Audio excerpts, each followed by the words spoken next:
Rongga mulut atau oral cavity. Rongga mulut ini memiliki batas seperti batas depan oleh bibir, batas belakang oleh oropharyngeal isthmus, batas atas oleh palatum durum atau hard palate, dan palatum mole yaitu soft palate. Lalu ada batas bawah oleh lidah. Di bawah lidah ini juga masih ada yang disebut dengan musculus myohyloid, yaitu pembentuk dasar mulut. Kemudian ada yang disebut dengan frenulum lingualis. Ini adalah garis antara lidah dan juga dasar mulut. Lalu ada frenulum labialis, ini dibagi menjadi dua, yaitu ada bagian superior atas atau inferior bawah. Ini adalah garis antara gusi dan juga bibir. Ada juga lengkungnya, lengkung depannya oleh palatoglossal dan lengkung belakangnya oleh pharyngeal palatin. Ada yang disebut dengan isthmus. Nah, jadi lengkung palatopharyngeal dengan uvula dan soft palate ini akan membentuk isthmus. Saat proses menelan, isthmus ini akan terbuka, dan saat makanan ada dalam mulut, isthmus ini akan tertutup. Lalu ada persyarafan. Untuk bawah mulut itu oleh nerve lingualis cabang dari mandibularis. Lalu untuk atap mulut sendiri adalah oleh nerve nasopalatinus untuk bagian palatumnya, dan untuk pipi ada nerve buccalis cabang dari mandibularis ini untuk sensor, dan nerve facialis ini untuk motornya. Lalu ada lidah. Lidah ini mendapat suplai darahnya dari common carotid artery yaitu lingual artery. Permukaannya terbagi menjadi dua, yaitu dorsal untuk atas dan ventral untuk bawah. Terbagi menjadi tiga, ada oral 2/3 anterior, lalu ada pharyngeal 1/3 posterior, dan akar itu adalah sisanya. Bagian depannya ini dipenuhi oleh papila yang disebut dengan papila fungiform dan juga filiform. Untuk bagian belakangnya itu oleh foliate dan dipisahkan oleh circumvallat. Terdapat juga yang dinamakan dengan foramen sesum. Otot lidah terbagi menjadi dua, yaitu intrinsik dan juga ekstrinsik. Untuk otot intrinsik sendiri ini ada superior dan inferior longitudinal, vertikal, dan juga transverse. Ini diinervasi oleh cranial nerve 12 yaitu hipoglossal, dan untuk ekstrinsiknya ada palatoglossus, styloglossus, hyoglossus, dan juga genioglossus. Semuanya diinervasi oleh cranial nerve 12 kecuali palatoglossus, yaitu diinervasi oleh cranial nerve 10 yaitu vagus. Untuk lidah sendiri bagian sepertiga posteriornya untuk pengecapan dan general sensornya dia diinervasi oleh cranial nerve 9 yaitu glossopharyngeus, dan untuk 2/3 anteriornya itu untuk pengecapannya oleh cranial nerve 7 yaitu facialis, dan untuk general sensornya oleh nerve 5 yaitu trigeminal. Lalu terdapat kelenjar di rongga mulut, terbagi menjadi dua, yaitu mayor yang besar dan minor adalah yang kecil-kecil. Nah, untuk kelenjar ini menghasilkan air ludah, ada mukosa dan juga serosa. Untuk yang minor atau yang kecil-kecil itu ada pipi, palatum, bibir, dan juga faring. Untuk yang mayornya terbagi menjadi tiga, yaitu parotid, submandibular, dan juga sublingual. Parotid merupakan yang paling besar. Ini duktusnya adalah stension di dekat telinga. Dia diinervasi oleh cranial nerve 9 yaitu glossopharyngeus, tetapi hanya sampai optic ganglion sehingga dia ikut di auricular temporal bagian mandibular. Untuk parotid ini duktusnya menembus otot buccinator keluar di molar 2 atas. Untuk submandibular ini duktusnya adalah Wartoni. Duktus submandibular melewati lingual nerve. Nah, lingual nerve ini berfungsi sebagai syaraf otot lidah dan bawah lidah. Dia diinervasi oleh cranial nerve 7 keluar di bagian tengah gigi bawah. Yang ketiga ada sublingual, yaitu dia duktusnya paling banyak, duktusnya Bartolini, diinervasi oleh cranial nerve 7. Korda timpaninya ini ikut ke syaraf mandibular agar sampai ke submandibular dan sublingual gland. Lalu ada palatum. Palatum ini adalah tulang yang ditutupi mukosa. Dia terbagi menjadi dua, yaitu palatum durum dan juga palatum mole. Untuk hard palate, dia adalah lantai dari rongga hidung dan atap dari rongga mulut. Dia hard karena ada maksila, tetapi pada bagian sepertiga posteriornya itu oleh palatine bone.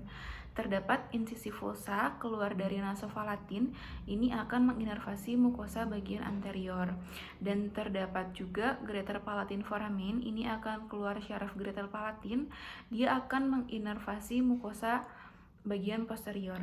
Lalu ada laser palatin foramen, dia akan keluar nerve laser palatin. Ini akan memberi persyarafan ke mukosa soft palate. Lalu ada soft palate, dia ini bisa bergerak karena bantuan dari otot-otot. Ototnya ada tensor veli palatini, ini diinervasi oleh nerve 53 yaitu mandibular, dan ada levator veli palatini, palatopharyngeus dan palatoglossus. Lalu ada musculus uvulus, ini diinervasinya oleh nerve 10 yaitu vagus. Kemudian kita akan membahas faring. Ada muskulofacial struktur bentuknya half cylinder, ini menghubungkan rongga mulut, rongga hidung, laring, dan esofagus. Digunakan untuk jalur makanan dan juga untuk respirasi. Rongga mulut ini masuk ke faring lalu ke esofagus. Batas atasnya adalah base of the skull dan batas bawahnya adalah cervical vertebrae 1. Dinding faring nempel bagian anterior dengan margin rongga hidung dan margin oral cavity dan juga margin laring. Faring dibagi menjadi 3 regio, yaitu ada nasofaring, orofaring, dan juga laryngofaring. Lalu ada yang disebut dengan koana. Koana adalah pintu posterior dari rongga nasal masuk ke nasofaring. Oropharyngeal isthmus ini adalah pintu rongga dari mulut bagian posterior. Lalu ada superior aperture of larynx, ini adalah pintu dari laryngofaring. Rongga faring berkoneksi dengan anterior ke bagian posterior sepertiga lidah dan posterior aspek laring. Ada yang disebut auditory tube, ini bermuara di dinding lateral. Lalu ada yang disebut dengan retropharyngeal. Nah, retropharyngeal ini adalah memisahkan antara faring dan juga vertebral column. Saat soft palate gerak ke atas, ini akan menutup nasofaring dan juga orofaring.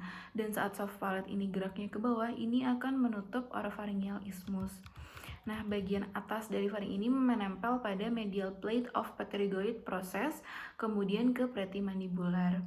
Bagian tengah pada anteriornya ke hyoid bone dan stylohyloid. Lalu untuk bagian bawahnya ini, dia menempel pada oblique line dan cricoid cartilage. Dinding faring ini dipenuhi oleh otot-otot dan juga fascia. Fascia adalah tempat menembusnya syaraf dan juga pembuluh. Otot yang menempel dibagi menjadi 2, yaitu constrictor dan juga longitudinal. Constrictor ini yang melingkari faring dan longitudinal ini adalah yang memanjang. Constrictor terbagi menjadi superior, middle, dan juga inferior, diinervasinya oleh nerve 10 vagus, dan longitudinal ini ada stylopharyngeus, salpipharyngeus, dan palatopharyngeus. Dia berfungsi untuk memindahkan lobus makanan. Lalu faring bagian bawah ini mendapat suplai darahnya dari pharyngeal branches, yaitu common carotid artery. Ini dibagi menjadi internal dan juga eksternal. Yang internal ini masuk ke brain cavity dan eksternalnya ini ke lingual artery yang akan mensuplai ke bagian faring. Lalu kita ke sistem limfatik. Jadi lymphatic vessel ini mengumpulkan cairan yang tidak terbawa dari anastomis kapiler antara arteri dan juga vena.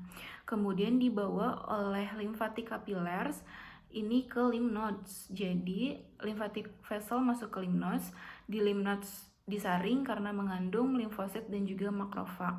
Setelah bersih, ini dibawa lagi oleh limfatik menuju ke vessel, menuju ke jantung. Cairan yang berwarna bening ini disebut lymph. Cairan limfatik yang berasal dari usus halus berwarna putih karena ada chylomicrons-nya. Lymphatic system ada pulmonaris dan ada sistematik. Jadi cairan yang tidak terbawa oleh anastomis kapiler dan vena dibawa oleh lymphatic system. Lymphatic system ini sebelum masuk ke lymph nodes disebut afferent lymphatic vessel, sedangkan ketika masuk ke lymph nodes akan keluar melalui lymphatic vessel yang disebut efferent lymphatic vessel untuk bermuara di vena. Lymphatic nodes adalah suatu struktur yang memiliki kapsul dan mengandung limfosit dan juga makrofag yang merupakan elemen pertahanan dari tubuh. Fungsinya untuk menyaring dan juga menangkap particulate matter sebagai pertahanan tubuh terhadap antigen asing. Merupakan organ filtrasi yang efisien meskipun dia temnya lambat. Jadi alat untuk penyebaran sel kanker bisa infeksi lain seperti infeksi dari gigi. Kemudian ada lymphatic trunks dan duct. Ini untuk limbs dari bagian kanan, dari kepala dan leher. Upper limb akan dibawa oleh pembuluh limfa yang bermuara di vena. Di bagian kanan dari leher. Kemudian untuk clean dari seluruh bagian selain yang telah disebutkan akan dibawa oleh thoracic duct dan bermuara di vena sebelah kiri dari leher. Head and neck lymph nodes. Ini ada 5 grup superficial lymph nodes membentuk seperti cincin di area kepala dan merupakan drainase limfatik untuk area wajah dan juga scalp. Oke, yang pertama ada preauricular drainase dari bagian depan aurikular, anterolateral scalp, upper half the face, eyelid, and cheeks. Oke, yang kedua ada submandibular drainase, ini dari gingiva, lidah, dan gigi.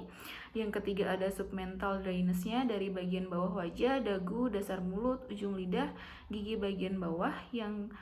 Lalu ada submental dari itu yang submental drainase, lalu ada occipital drainase, ini posterior scalp dan neck. Lalu yang terakhir ada mastoid drainase, ini posterolateral half of the scalp.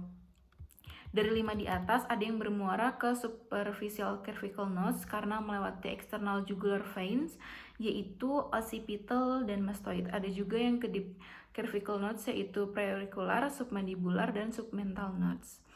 Lalu untuk superficial cervical lymph nodes ini menempel di sepanjang external jugular vein pada permukaan dari otot sternocleidomastoid, yaitu otot yang sangat besar dan juga prominent. Pada ujungnya akan bermuara di deep cervical, yaitu occipital dan mastoid. Apabila yang ketiga ini langsung ke deep cervical nodes.